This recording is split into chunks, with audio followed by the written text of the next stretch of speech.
All right. Good evening, everybody. Make sure I'm not too loud here. Welcome to episode 58 of my weekly GEMP game review series. I'm your host, Chris Goglin. Thank you for joining us this evening. Uh, might not be doing a whole lot of GEMP game review, although there's an interesting game going on between Stevie Getz and All Stars. We might pop into real quick for a minute there and just check out once that game gets going a little bit. Always great to see those two players playing against each other on GEMP. Always some interesting stuff. But the primary focus of this week's show is going to be focused on the new set 11. Hopefully, you guys, or most of you, watched earlier last Wednesday night. Jerry and Dan did a great show spoiling all of the dark side cards from set 11. I had spoiled a big chunk of the light side cards on my show last week. We talked about the new objective and all the different sites and stuff that go along with it. And then I was planning on doing the remaining cards from set 11 on Friday when I got home from work, except someone posted the entire spoiler list Friday morning. So you can't exactly spoil things that everybody's already aware of. So I didn't really feel the need to squeeze that into what was already a pretty tight weekend for me. So uh, we decided to let that go, and I would just focus more time this week on the show. Plus, I was really hoping, you guys may have heard, may have seen the photos that Senior Menzel or Herr Menzel posted. Uh, but these booster packs, set 11 preview booster packs, were supposed to be here last week for my show, and they got stuck in customs in Queens. I don't know why. It was just a regular standard size plain white envelope with the little booster packs in it, but they sat in Queens for 3 days being processed before customs would clear them and then send them forward uh, to my local office or local post office, who was supposed to deliver them on Saturday, but they did that old fun trick where they don't actually deliver the package to you. They just put that note on your door that says, "Sorry, we missed you," even though you were home all day and you're waiting for something. And yeah, so they got a bit of an earful. Not really. I just, sent an email and complained, like, "Hey, I was home. Nobody tried to deliver this thing. I've been waiting for it." Well, we're very sorry. We'll redeliver it on Monday. Of course you will, because I signed the goddamn form. But that's the post office for you. So they are absolutely beautiful packs. Much props go to Kevin Japp, Darth Huge, who does all of the legwork on them. Some people have asked what the back look like and how they're sealed up and stuff. So let's show that real quick too.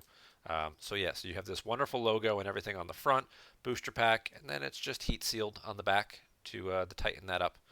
Um, if you're wondering how you can get yourself something awesome and cool like this, volunteer for the different areas and aspects of the Players Committee. It's the best answer I can give you. Um, because if you are a part of design and development, proofing, graphics, or the marketing team, or the GEMP programming team, you will be getting one of these very cool booster packs in the near future. Many of you will be attending, looking at this list of people, many of you will be attending the North American Continentals in Minnesota, so it's very likely that that is where you will receive them. But thanks to all of the wonderful volunteers who continue to make this game so great and keep putting out amazing and creative products like these. So those packs will be given out there. Um, I know they had them at the European Championships ahead of time to spoil some things. It's kind of the perk of living in Europe. When you live near Menzel, you get spoiled by Menzel and all his creative stuff. When you live near one of the prime advocates, you tend to get things, little insider tidbits and information or extra little goodies from those guys from time to time. So thanks very much to Mr. Menzel. We will be opening one of those later to see exactly what's in it and what the cards look like. But the other cool thing that I also got, I don't have all of them yet. This was just the sample. So yeah, but anywho, yeah, design and development, proofing, graphics, marketing, the GEMP program team. will be getting those booster packs when they arrive in the next package that I'll be getting from Kevin, which should also include the June OCS foil, which I think looks pretty freaking awesome. Hopefully, you guys would agree. It is an AI of Narshada, and I think this is a pretty cool looking foil slip here. See if I can't get it a little higher so we can. Nope, it's gonna be too much glare coming off my monitor. And if I back up a little bit, there we go. I think that's gonna be about as good as we're gonna get. Um, I think this is a really awesome AI of Narshada, and I'm very excited to be getting those soon and being able to mail those out to people. I do still owe quite a few people some OCS and online weekend play foils, but I am doing my best to churn through that. I changed jobs July 1st, so I don't work from home anymore. I actually have to go into an office and like pay attention, and other people can see what I'm doing and stuff now. So my extra free time that I used to spend during the day, I'm also a lot busier too because it's a lot busier time of year um, with work. So trying to get caught up, trying to get all that stuff out, and oh, they quit already. I guess they heard we were going to watch their game. Steve wins. Maybe Justin forgot some cards. But yeah, so try and get all that stuff mailed out, get everybody caught up. But enough. Yeah, looks like there they go again. Let's talk about some set 11 stuff. So Jerry and Dan did this wonderful show last week. Just got uploaded to YouTube. In case you missed it, you can also go to our videos on our Twitch page. It should still be there for another week or two. And you can watch it on Twitch if that's your preferred method of watching things.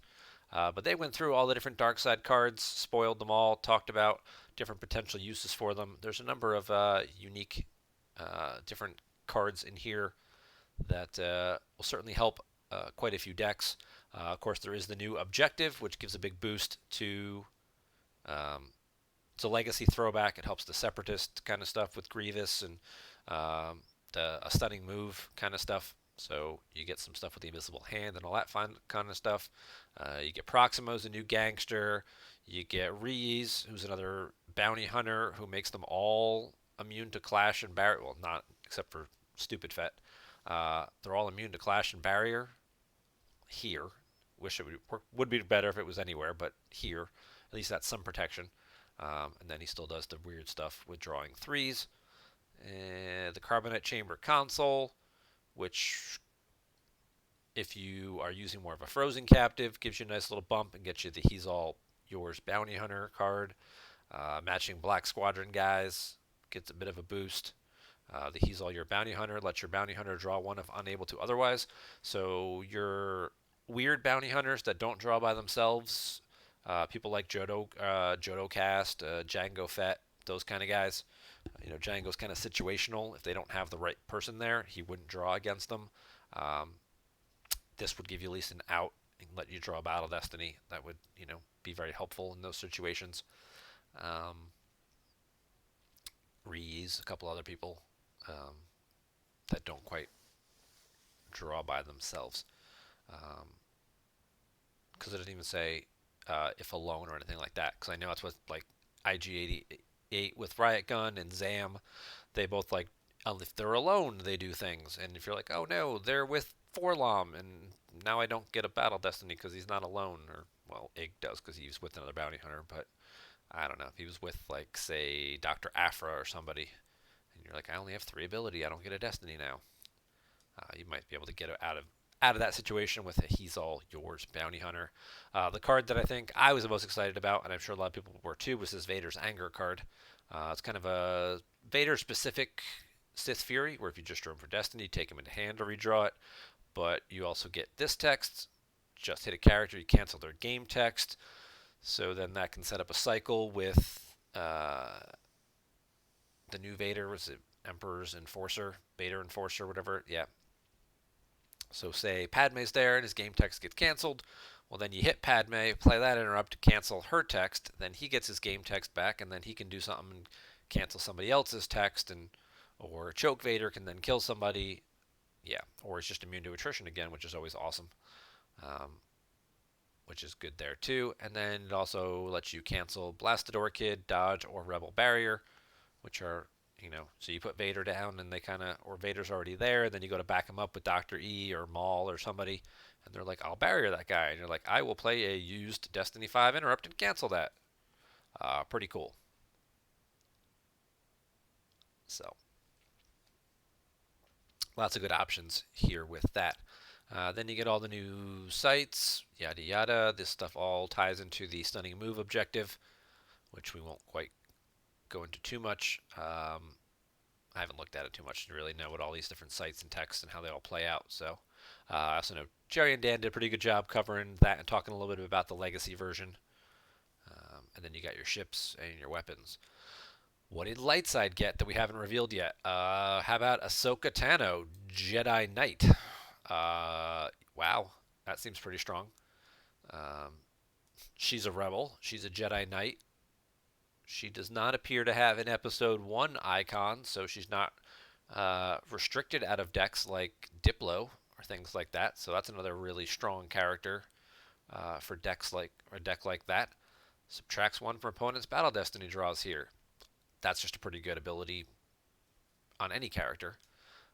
During any deploy phase of Padawan or Sith character at an adjacent site, so Padawan, uh, Anakin Padawan, Kanan Jarrus is a Padawan. Certain versions of Luke, or I'm sorry, Obi rather, are Padawans. So yeah, and there may be more Padawans in future sets, or a Sith character, so Darth Maul, at an adjacent site. I guess the Sith probe droid or something could also trigger it. Ahsoka may move. That's during any deploy phase. Ahsoka may move to that site as a regular move. So yeah, she's already on the table. They're somewhere else. They move away from her. You deploy your Padawan and then move her in the deploy phase over to back that guy up and then beat the crap out of whoever you just moved in front of. That could be pretty strong. So, Nutritious, 6 months, woohoo! 5 month streak. Thank you very much for renewing your subscription. Ahsoka seems awesome in Hitco and Diplo. Yeah, definitely not having the episode 1 icon for Hitco, although you can't really play any Padawans in Hitco, so she's not quite as good in that. There's still Sith guys that, Maul, that she can react, do her little thing with, which would be strong. And then, of course, subtracting 1 is always just good universally. Um, the last part, of course, immune to permanent weapons and attrition less than 5, so no permanent weapons can shoot her. That's just also pretty strong. No EPP Maul, no P59, no, Dengar or IG88 with a well tracked 6. Nope, not going to happen. Destroyer droids? Nope, not going to happen. She is just completely immune to all of it. Um, she's also got a double warrior icon. So, and just another character that we could see using. I forget. I'm just going to scroll down for a second because I forget how the lightsaber is worded.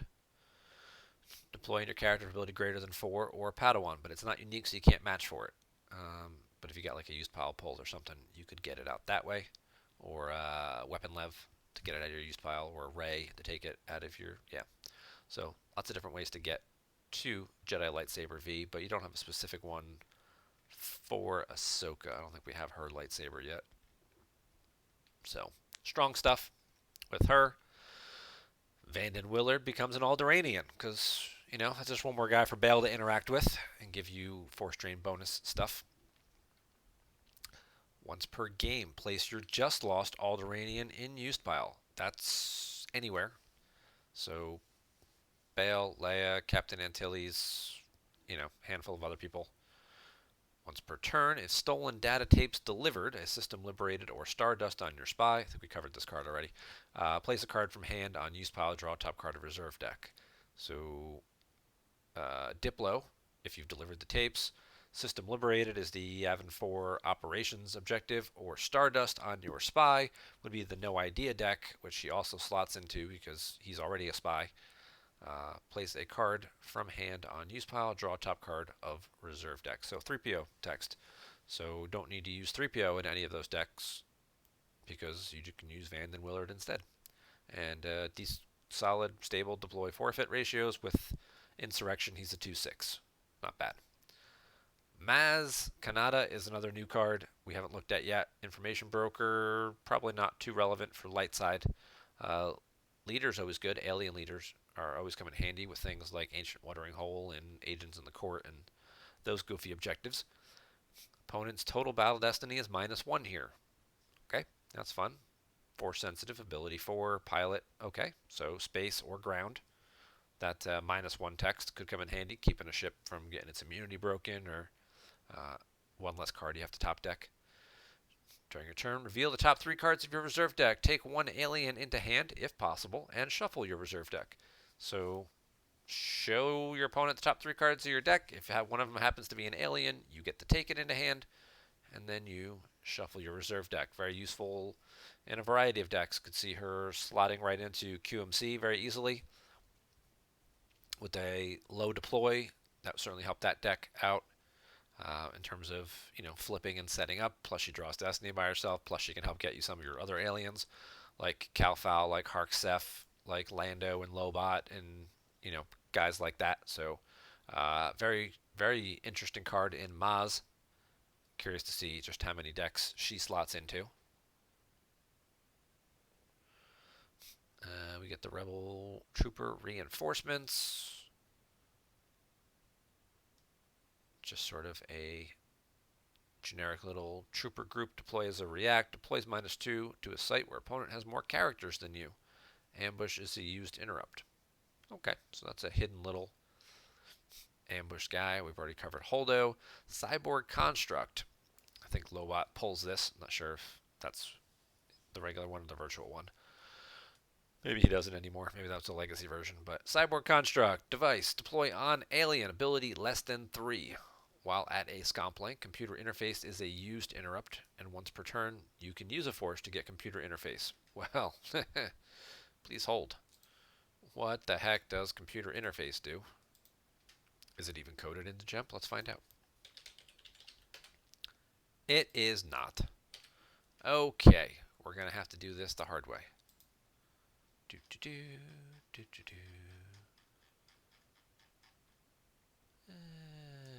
We go to the home page. Don't tell me. We'll go to, there's many ways to do this. You can use the card database. You can use the new card list, the old card list. I'm going to use the old card list. And I'm just going to go to the Cloud City because I know it's what set it's in. And well, first we'll check out Lobot. He doesn't pull anything. Okay, so it's not that one. And most of those guys didn't pull anything. I forgot what I was looking for. Computer interface. Lost. Use 2 force. Free if Lobot on table to examine the top card of your reserve deck, force pile, and used pile. Return one of those 3 cards to the top of each deck or pile. So let's just make sure we get this right. While at a scomp link, that card becomes a used interrupt, and once per turn you can use a force to go get it. And if it's on Lobot, you can download a trooper here. So you use a force, you take that card into hand, so now you've spent a force. Where did it go? There it is. So now you have at least a card. You should have cards in your force pile, cards in your reserve deck, and now you've spent a force to go get it, so now you've got a card in your used pile. So then you look at those top 3 cards and reorder them, put them whichever piles you want. So you draw the right one for Battle Destiny, spend the right cards in the right order to stack your desk, track stuff around. Kind of interesting. Not the most. It's got a manipulation aspect to it, which some players will really love and enjoy and thrive with, and some people will think is a bit too unnecessarily complicated. Does Lobot get the virtual? Yeah. May download Cyborg Construct on Lobot is right in his text. So now you got Maz to help you get Lobot out faster, or Lando, because Lando also pulls him, I believe. And when deployed, upload a character with Cloud City and lore, which Lobot has. There's a handful of guys that Lando can get, so now you've got different ways, more synergy, another little cycle of stuff that can interact with each other. That will pull some stuff out and pull it together, which ties in nicely with the Belden's Eye, All My Urchins, which is a nice little QMC helper here. Kind of saves some card slots.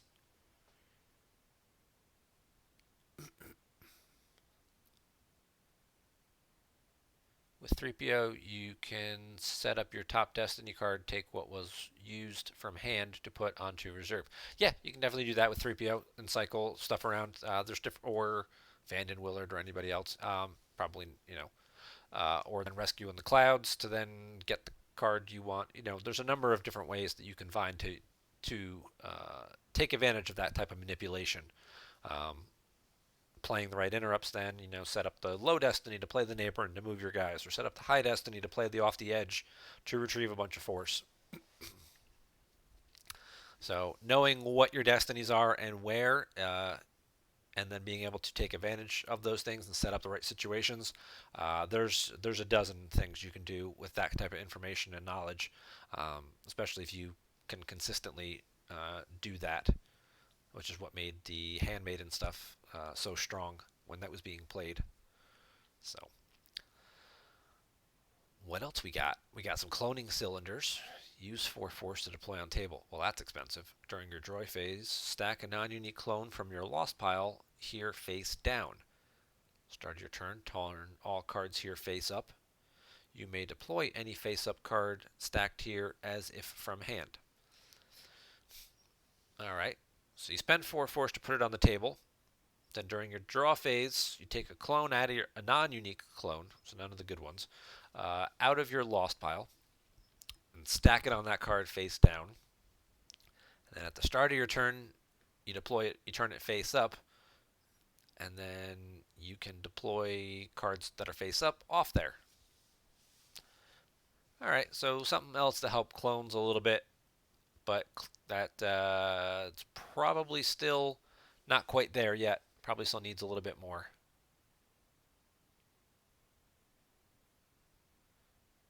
Yeah, CRG, that was the Tatooine Careful Planning Yane deck that Steve Salucci was using a lot of last year at the U.S. Nationals and stuff last summer. And yep, Nutritious, of course, works with Like My Father. Just another reason to play Like My Father, right? That's all we needed now. There's more reasons to play Like My Father. We've got more cards that interact with stuff. It's very unlikely that you'd see computer interface really interacting with Like My Father. Those don't quite seem like those would be in the same types of decks. Um, I don't think you'd run a Like My Father QMC type version. It just seems like that would be a bit counterintuitive to what the deck wants to do. It doesn't feel like it would need the card to do anything. You're already leaving lots of cards in your force pile because QMC lets you go get whichever you want, and Luke's going to be kind of QMC likes to avoid lots of battles, not start them. So it could work. Make 10 men feel like 100. Here's some different stuff for no more stuff for no idea. Getting Saw Gerrera, also making him a resistance agent to help out. I think we covered that one. This is the good one though. Squadron assignments. Deploy on table during your deploy phase. Reveal one unpiloted red or rogue squadron starfighter or vehicle from hand to take its matching pilot character or vice versa from reserve deck and deploy both simultaneously. So for those of you who really wanted to play some type of Hoth or just any generic X-Wing speeder matching pilot kind of stuff, before previously you'd have to play squadron assignments and you'd have to play maneuvering flaps to kind of sync all your guys up, and that really didn't work out too well because then you didn't have any effects left to do anything else with. So this is kind of comboed together a little bit.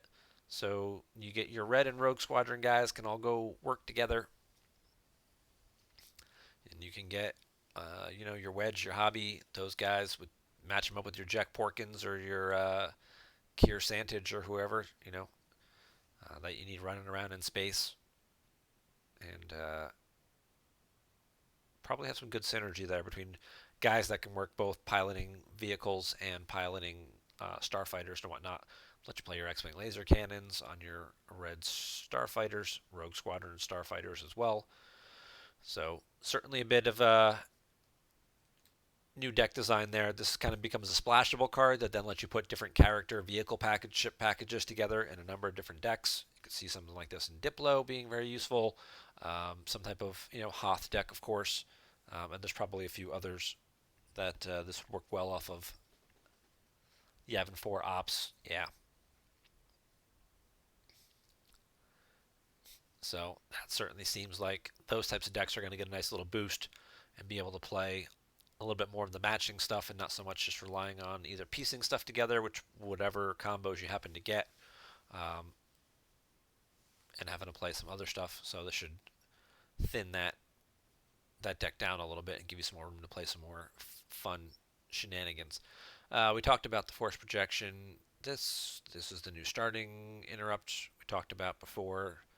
We've had See You Around Kid for a while. Where's Han? Upload Han's dice or non-maintenance Han. Okay, well that's interesting. Lost. If you just lost a gambler, take that gambler into hand. Once per turn, exchange a card in hand with the Resistance Agent or Skywalker, Episode 7 Skywalker, in Lost Pile. That's pretty good. This once per game part, getting your Resistance Agent back. Can't tell you how many times you only have your one or two copies of Rey and you top deck one and the other one gets killed and you're like, well, great, now I don't have Rey all game. Or you top deck your only Luke or whatever in some type of like QMC or one-off deck where you use him as the Resistance Agent.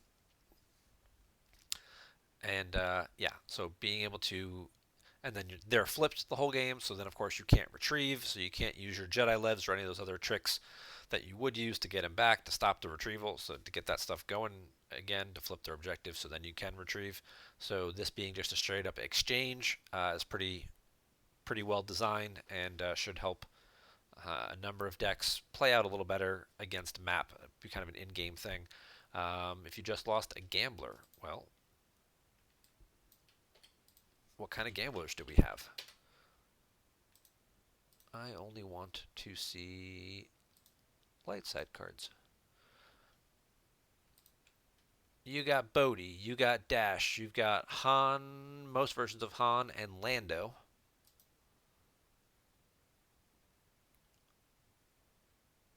Why else sleep? Max Rebo. Oh no, not Max Rebo.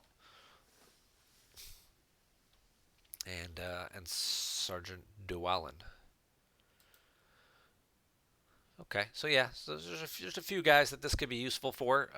Dash, most versions of Han. Is Captain Han not a gambler? How is Captain Han not a gambler?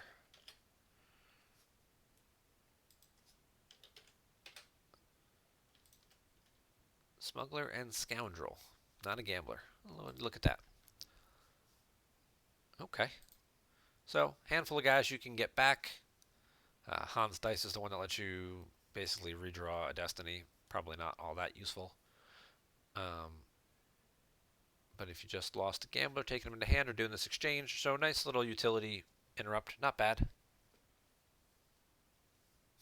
Yeah, solo. The resistance solo isn't a gambler, so you can't do that. But he could be your resistance agent, in which case then you could exchange to get him back. And then you can also use the used part to get him into hand. So you use this part, get him into hand, and then if he dies, you just do the exchange part to get him back. We went through the Octo sites. We've got some Camino sites. This should help the clone kind of stuff. 2-2 system. That's also useful. If they have clones, it becomes a drain -1. You can get other Camino sites. Get you a 2-0. During your deploy phase, your clone here. Hey, Mr. Fahrenheit, thank you for renewing your subscription. Congrats on month number 6. Clone may move to a battleground you occupy for free, so you get to send your clones out to go fight. Fets may move to and from here for free. That could be dangerous if they're using Ellis or something to get in there. That would be free going to and from. And if you initiate battle, add a battle destiny, and since Fets tend to add battle destinies, this site could be rough if you're playing a clone deck against some Fets. But I guess that makes sense thematically because all the clones are based on Django. And then you get this other 2-1 site here. And then we get a couple of Maz's castle sites. So you get the system, which is a 2-1, which says if you just deployed a castle location, you draw the top card, and then you get her castle, which kind of operates like Jabba's palace, which once per turn lets you deploy a site. So you get a 2-1 system. You could do some type of, whether it's with the new objective, and this is your starting, you get your extra location. That's like deploy, I think, yeah, deploy Octo in any Episode 7 battleground. So if you picked the system as your Episode 7 battleground, then you use. Now you got to deploy the site as your battleground. So you get the site as your battleground, and then you can pick some of these other Maz's Castle sites. This is a 1-0, lets you retrieve a weapon or device into hand.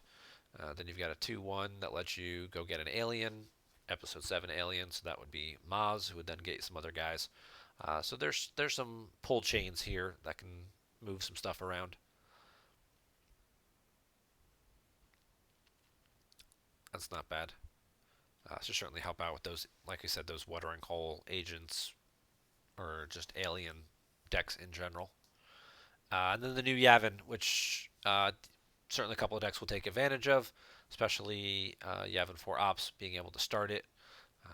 Unless you control, you may not deploy effects on related locations, so no Presence of the Forest to go blow up the War Room, no Image of the Dark Lord or Dark Waters or anything like that, no security precautions. I mean, um, if they needed to put it somewhere just to get extra activation, they can put it on their own location, so they don't need to do that, but no lateral damage.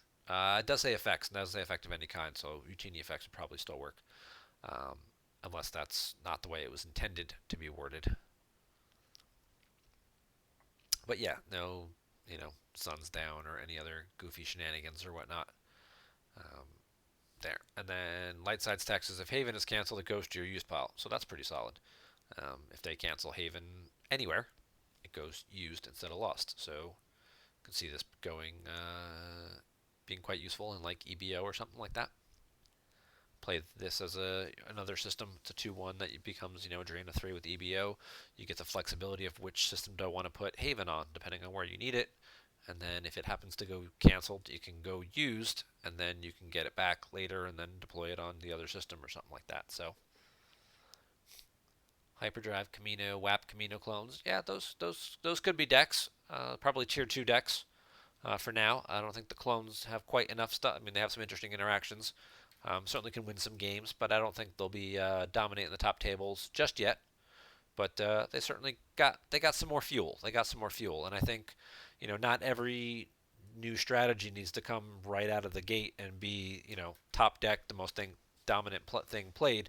I think that actually is not always the best design, and I always like to see decks that start out kind of like mid tier, and they're playable, they're fun, but they don't quite, win games. Like if Map had started out a little slower, it didn't do all the things that it did right off the bat, and then slowly got helper cards over one or two sets and got better and was kind of, near the top of the curve, I think that would be ideal. It doesn't always happen that way. Certainly, a lot of the times that's the intent with design things. Um, you want people to play the new cards. You want them to be excited about new stuff from new movies and new things that they've seen on TV. And it doesn't always, translate as well as it would be liked.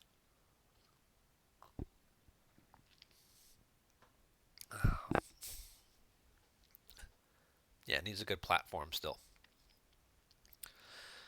Yeah, what exactly? Yeah, you want to run it off of, like you said, WAP or Hyperdrive or those kinds of things. But there's something to it there. And then we did the objective already. A couple new ships that we haven't seen yet. BB-8 in Black 1. Power 4, Maneuver 5, Hyperspeed 6. May add 1 pilot. Astromech is BB-8 if Poe piloting. May lose 1 force to cancel a just drawn weapon destiny targeting the ship. It's immune to less than 4 automatically. The current version of Poe makes any ship he's piloting immune to less than 5, so that would pump that up a little bit. And you get permanent Astromech being BB-8, which, hang on a second, because I think the map objective just says that BB-8 on table. Is that how that reads? unless BB-8 on table, opponent's force retrieval is canceled. So if BB-8 on table anywhere, someone in a ship flying up in space, would then enable you to do your retrieval because BB-8 only has to be on the table. So that's a nice little touch there. Uh, Lose a force to cancel just strong weapon destiny. Makes it harder to hit the ship. That's pretty good. And then, yeah. And anybody can pilot it and be immune to less than 4. And then you get the Admiral's Order out. It'd be immune to less than 6, right? I'll take the leader. So certainly have lots of options. It's an X-Wing, so that gives you X-Wing laser cannon abilities coming back into play, which, that new Thrawn guy may then start seeing a little bit more play as, excuse me, hiccups. So now we've got a new X-Wing here. We've got the new card pulling the red and rogue guys. I think we'll probably see some more X-Wing cannons soon, so that may bring back fun stuff like Overload. Libertine. This is a star yacht.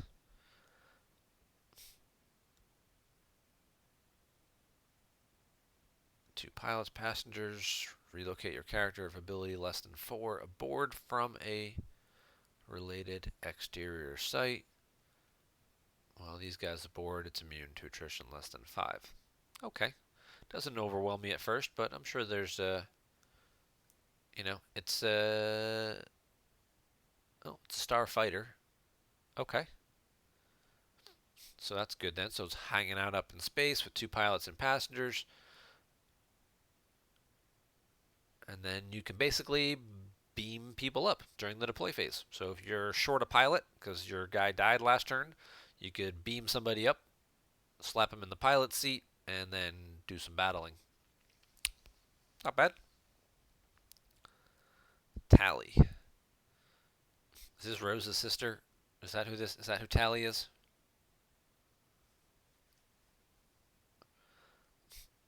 Provides ability of 2. May move as a react to same location as your episode 7 character. Characters here may not have their forfeit increased above their printed value.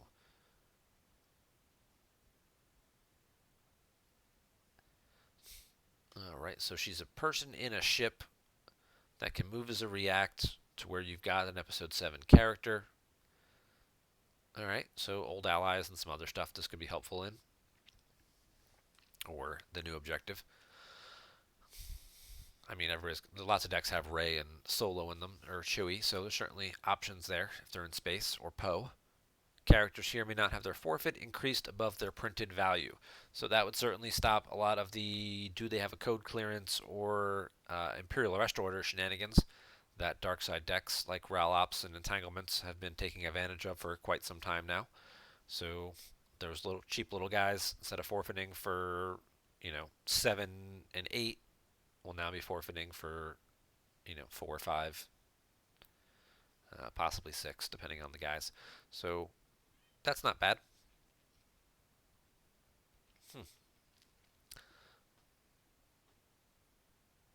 Did we really make a card out of one of the silliest plot decisions in the last? Yeah, probably. Uh, Boshek, Maz, New Ahsoka.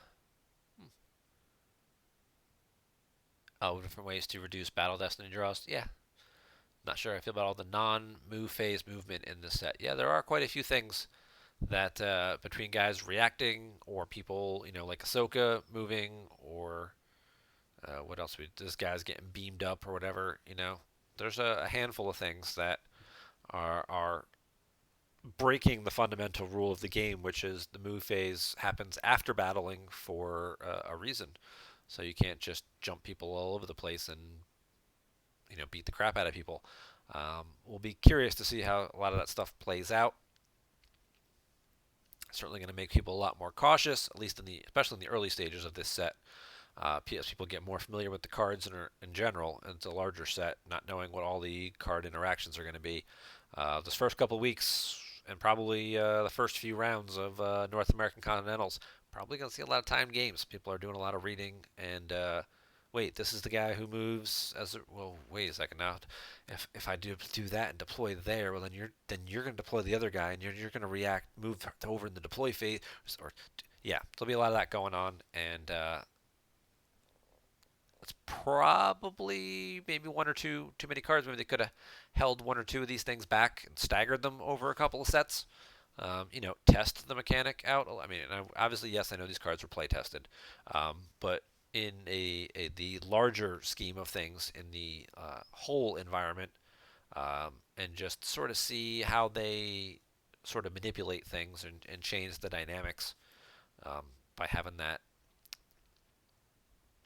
move phase stuff. So, yeah, I'm kind of in agreement with you guys there. New loot deck is awful. You only get timed games in the loser tables. Well, it doesn't really matter where the time games are. The rest of us can't play until everybody else is done. So if the time limit's an hour, then everybody gets to play a turn after that, or finish the turn. And now games go hour 15, hour 20. Just because the good players knew what all the cards did to finish their game in 40 minutes, it's still just more time you're sitting around, waiting for the next game to start. So it still makes the tournament take 11 hours instead of 9 or whatever. So we'll see. We'll see how all that goes.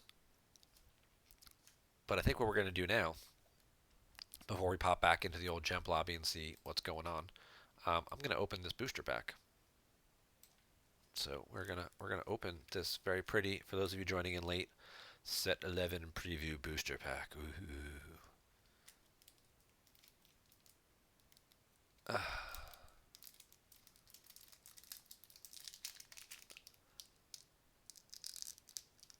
I'm gonna just peel it down the back so that way I can preserve.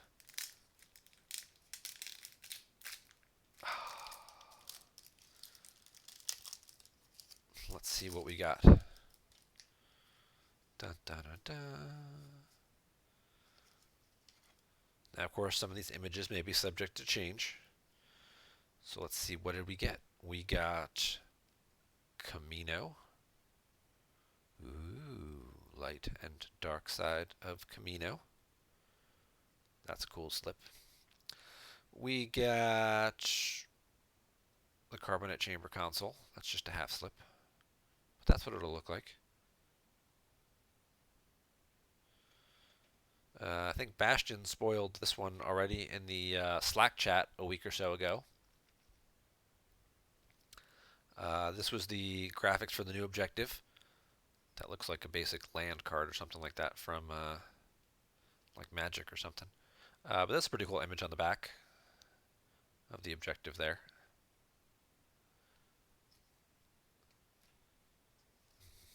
What else do we have in here? Oh, there's a lot more cards.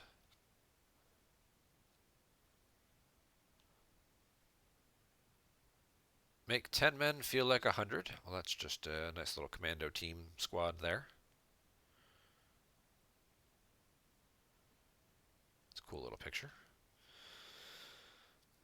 We get the invisible hand sight. Okay, just a nice little entranceway. 2-1, kind of cool little space graphic.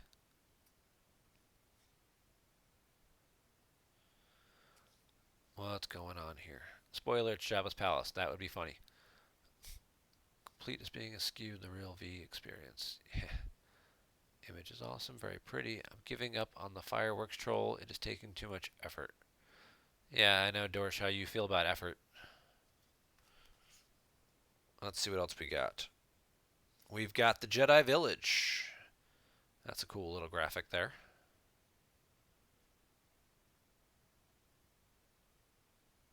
Ooh.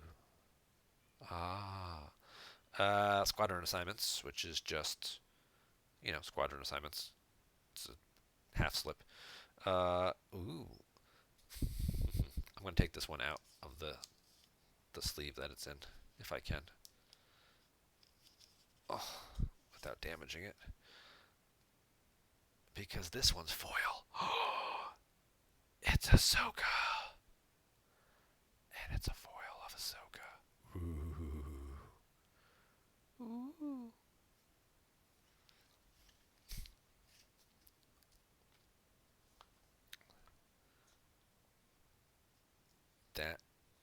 That's pretty cool. So thank you very much to the marketing team, head up by our marketing advocate, Chris Menzel, and Kevin Japp for doing most, if not all, of the legwork on that. The graphics team, of course, for putting all the images together. But yeah, the physical cutting and whatnot and assembly, I'm sure, was Kevin. But yeah, the whole marketing team, which I think had a list. Let's see if I still have it. Well, marketing is yeah mostly just me with Ming, and there's one or two other people who help out with that, mostly with the streaming stuff. Queso and Dan. Graphics is Dan, Christian, and of course Jedi Jer. So they were responsible for getting all the images together for those cards and all the other ones that you haven't seen yet. That will be even cooler. So they changed the image. Uh huh. Well, if they did, great. Then I've got an AI. So thanks, Dorsch. You're not ruining my fun. Keep trying. So there you go. All right. Well, I don't want to hop into. We'll hop into a game if there's a good one going on, but I'm not going to do a full game review now. We'll jump into Justin's game. He won't mind. There's probably already a bunch of people watching.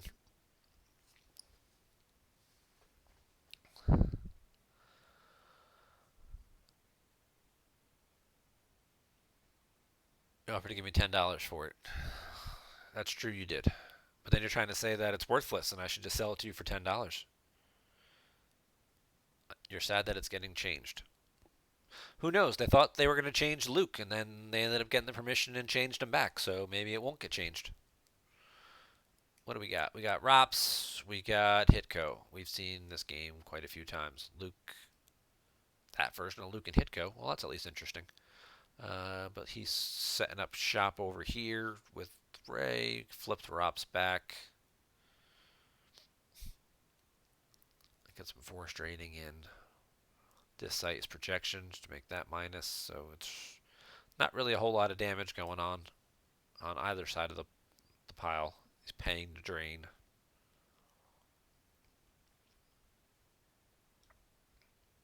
Yeah, we've seen a lot of Rops as it is.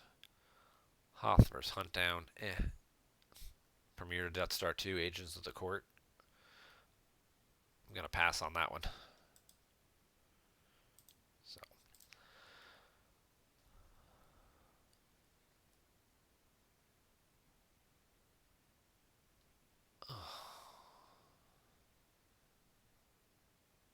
What do we got going on here? Court versus Diplo.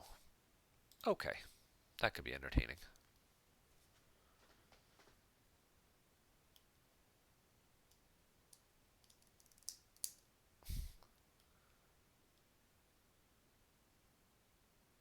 Yeah, it seems about right. You got Diplo set up with Celebration, trying to fight and contest the audience chamber. Or it looks like Scum is still just barely hanging on. And then Darkseid's got this other system kind of locked up here with Zuckuss and Dengar. U3PO blocking the Cantina drain.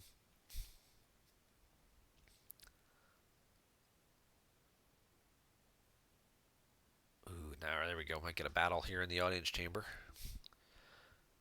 See, this is what I was talking about earlier with Zam, who only draws if unable to otherwise, if alone, being stuck sometimes with Forlom, and you're like, oh no, and now I don't get a Destiny.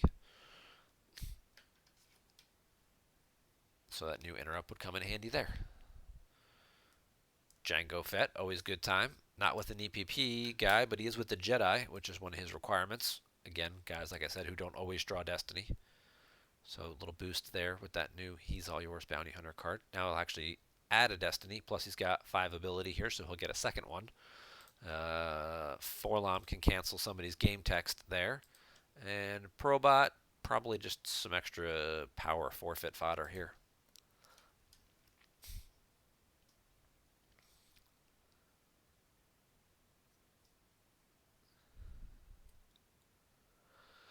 He'll pick up a card off Evac, though. That'll stop him from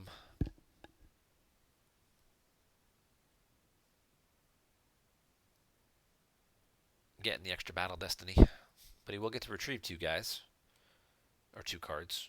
He gets Greedo back, which is always great in court, because Greedo deploys very cheap as a react. So we like that. We can close this now. Get less glare on my screens. It's going to cancel Leia's game text.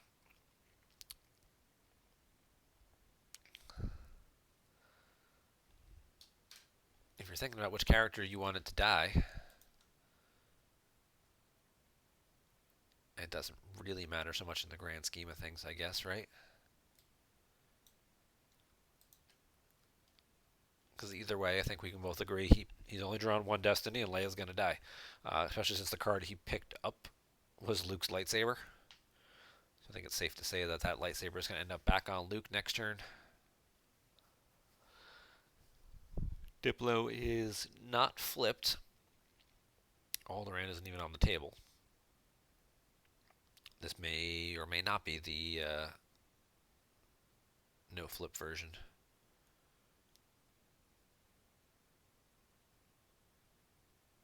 So Leia dies. Probot probably dies. It's weird to lose Probot who forfeits for 5 when they just draw a 1. You'd be more considering losing somebody with a lower forfeit like Forlom. Oh, but that's nice though. Zam causing the 2 force loss because they just lost a leader.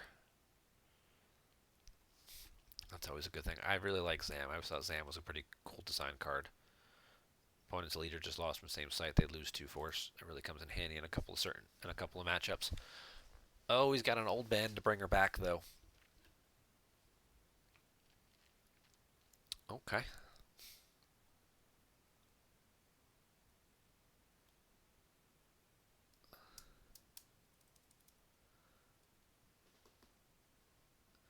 And I'm expecting to see. Well, he's got 7 cards in hand, but only 15 force left down to work with, and no force remaining active. He can't even like Walkling a card or whatever to get an extra card back.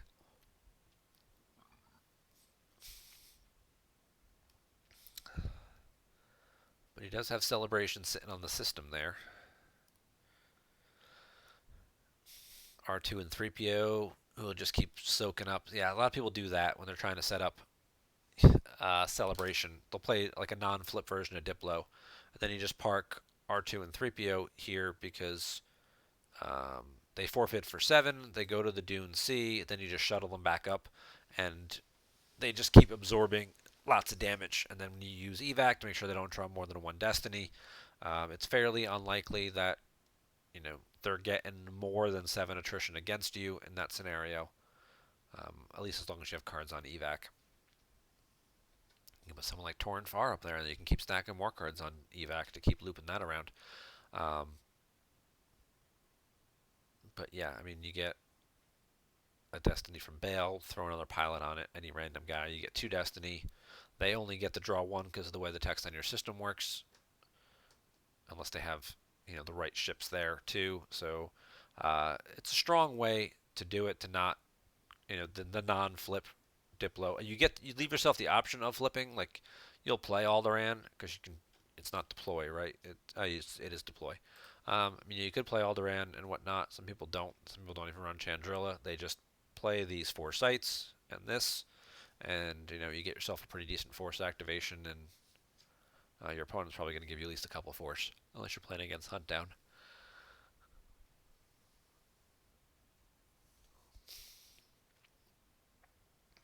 He will spread out.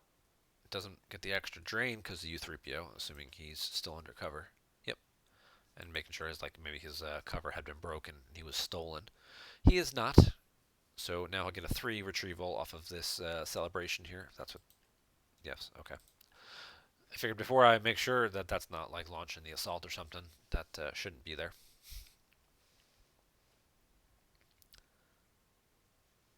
And with Bale there, he gets a drain of 1 because it's +1 from Bale, -1 from the objective. So he's causing 2 force loss, but then retrieving 3 cards, which he will gladly pay for. And this is where Diplo excels. It takes some damage in the early game. It puts a lot of cards on the table, so the deck kind of gets thinned out fairly quickly. It gets a little small, and then you get to that mid to late game part where now it starts, retrieving all of the damage. It wins some battles. It young Skywalkers. It celebrates, um, and that's when the game tends to start to pull away from you as the dark side player. You're like, I was doing so well. What happened? It's like, your early damage output kind of got capped, and then they started retrieving all the cards you made them lose, and that's where you lost. Luke's got a bionic hand. Luke's got a lightsaber.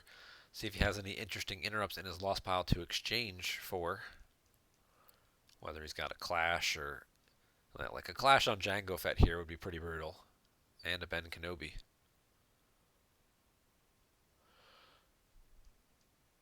Because again, the scenario I keep bringing up, you clash Jango Fett and it's Zam and Forlom in the battle together, and Zam doesn't draw Destiny then because he's not alone, and Forlom doesn't give enough ability. So you go from 2 Destiny to 0, and you end up getting the crap kicked out of you. Sorry about the mess would have the same effect as we see that sitting on top of the lost pile here.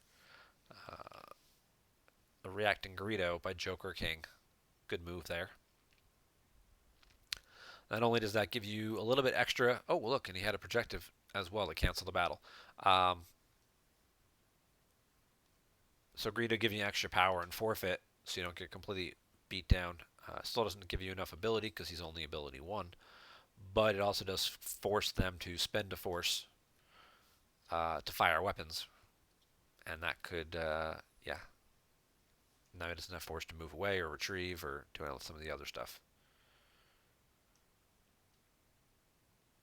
He did retrieve with Leia's text, and then the battle got canceled.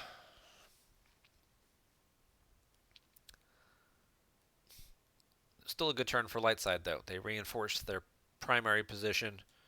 They got themselves quite a bit of retrieval. They retrieved 5 cards that turn between Leia, the Celebration, and young Skywalker. Diplo's a strong deck.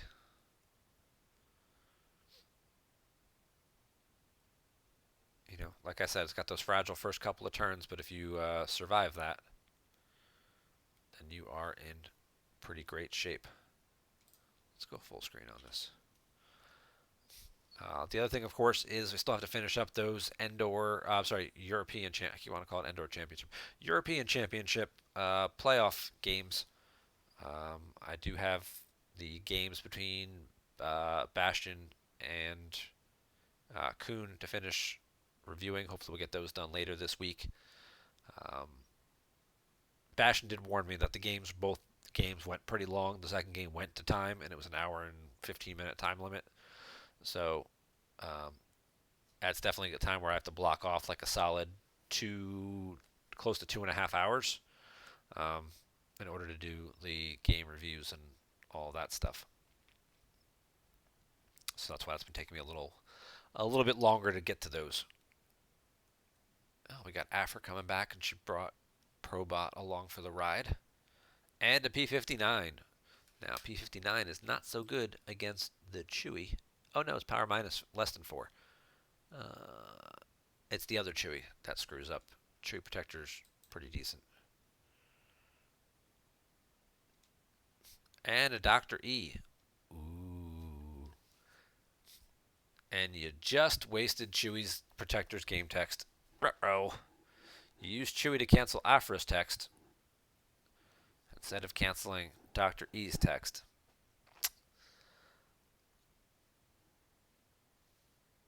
Afra wasn't doing anything anyway. What was Afra really doing? That was a mistake. Droids are deploy -1 here. So you cancel that text to make the droids deploy at regular price when half the droids are already on the table. And he tracked around the projective. P59 shoots Lando. Lando's going to get operated on, and we're going to find out if Bran Bun has a Hoojix, because he's going to need it. Because he is now, well, I mean, Chewie's at least decent power.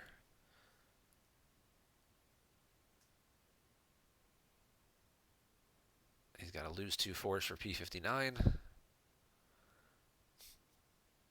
Chewie's going to cover the battle damage so far. So it's really just what he draws for Destiny, which is just a second U3PO. Wow. Okay.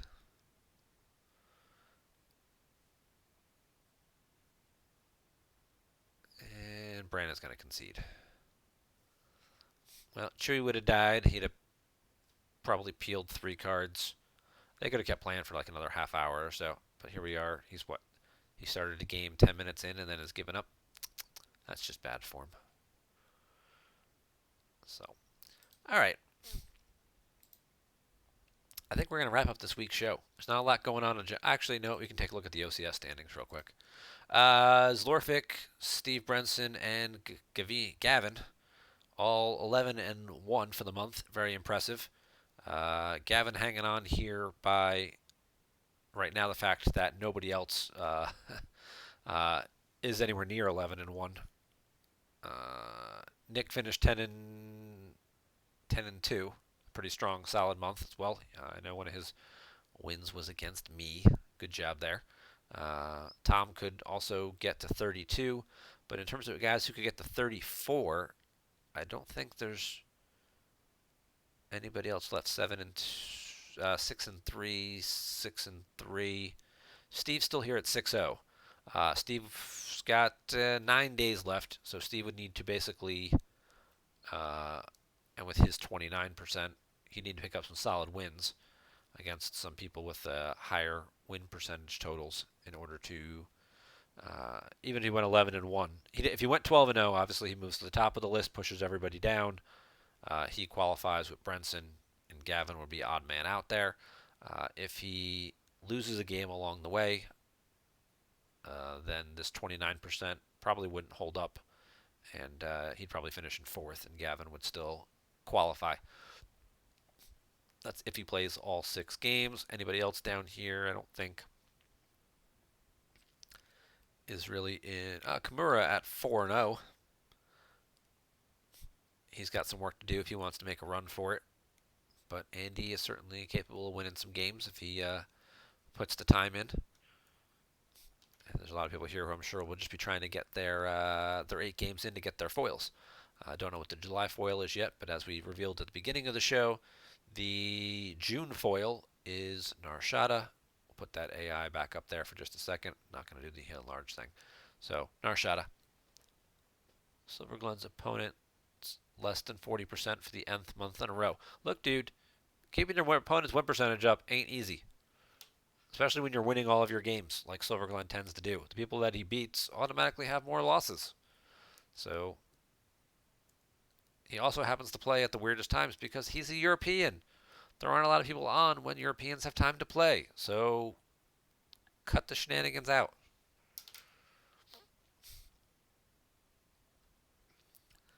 Okay, that being said, we're going to wrap up tonight's show. Thank you guys all very much for watching tonight. Hope you enjoyed going through the remaining set 11 cards and looking at the cool booster preview pack and the June OCS foils, which will, if you are attending North American Continentals, you will get those foils and more of your prize support at that event. If you haven't signed up for North American Continentals yet, you've got 3 weeks in which to do so before registration for that will close. All of the information can be found right here in this little thread on the forum, including information about the Twins game, Tigers Twins game we're all going to on Friday night.